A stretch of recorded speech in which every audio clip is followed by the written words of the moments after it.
Victorian companies first to close and loggers losing their jobs. Let's have a look. Hello everyone, Florian here and welcome to another episode of HeiseSays. Grab your stein of coffee. I want to have a look at this article from Timber Biz, not a publication we usually look at, but, well, certainly something we should all be aware of. What's more important, the environment or jobs? How do we strive to get a healthy balance? Here's the thing, guys.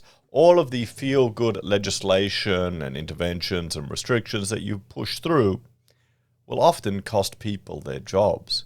We need to realize that there comes a point when perhaps employment, jobs, and opportunity of people needs to be considered, needs to be held up there as something that's important, but I feel like it's not important anymore. Well, it's the current regime. You've got Green Labour in power. You've got a political trend where probably the most, I'd say environmentalism is the most active political aspect or ideology involved at the moment. So this type of topic will only, shutting down logging companies, it'll only be portrayed as good news, as successful, when we need timber. We use it all the time. It is a renewable resource. It is literally captured sunlight. It's amazing. It's so flexible, it's recyclable. If you treat it, you can keep it for hundreds of years. I've got hardwood in my house that's at least 100 years old. That is as hard as bloody steel. But, hey, we can. I'm sure we can all live in cardboard boxes. I don't know. Well, no, we can't. That's timber too. So, loggers lose their jobs as court aims to protect more possums. Now, I'm not particularly a fan of possums. I've got 2 holes in the soffit of my renovated house that little bastards are climbing in. And they're shitting all over my new paint that I've done on the front of my house. So I've got to make a priority. First, you've got to get them out there, and then you've got to seal it up. So any advice or hints you can give me, guys, to get them out there? People are saying I should put noisemakers or things up in the roof. Maybe, what about carpet pythons? I don't know. Anyway, let's have a look at this. In January 2020, a picture of a 5th generation logger, Brett Roberts, 5th generation, was featured in Victoria's Herald Sun News. 5 generations, guys. The picture is of Brett with an injured koala he rescued during the dark days of the massive bushfire at Malakuta.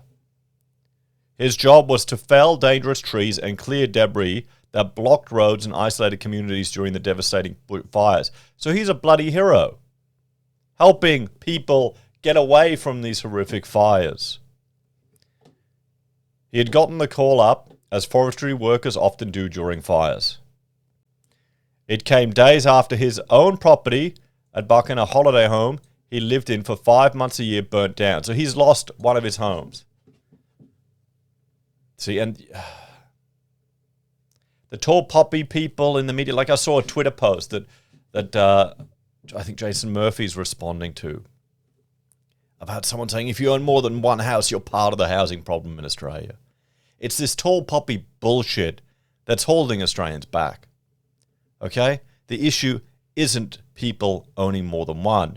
The issue is supply. The issue is rules, regulations that stop people getting jobs. The issue is rules, regulations that make housing more expensive year after year after year.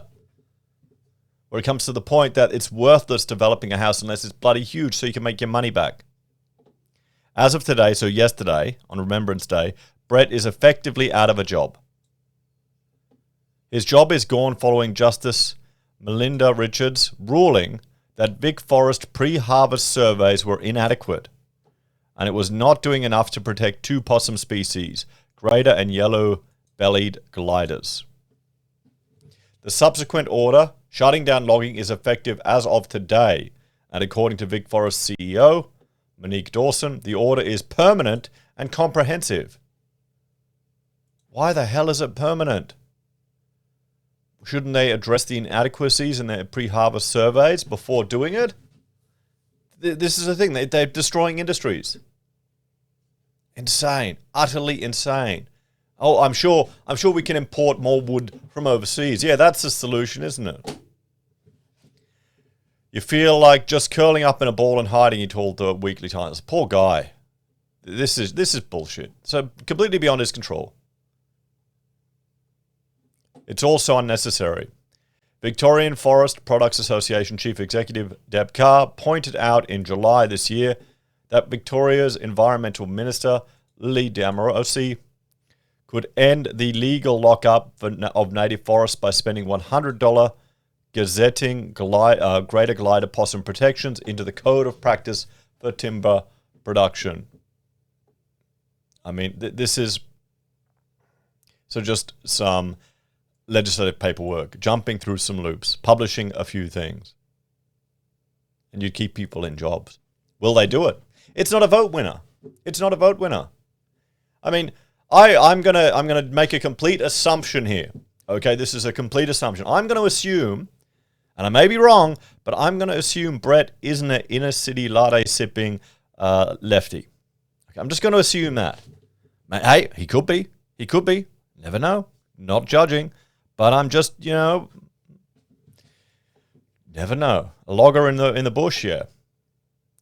She recently predicted that the minister's failure to act meant that it had been left to the Supreme Court to decide what protections should be put in place.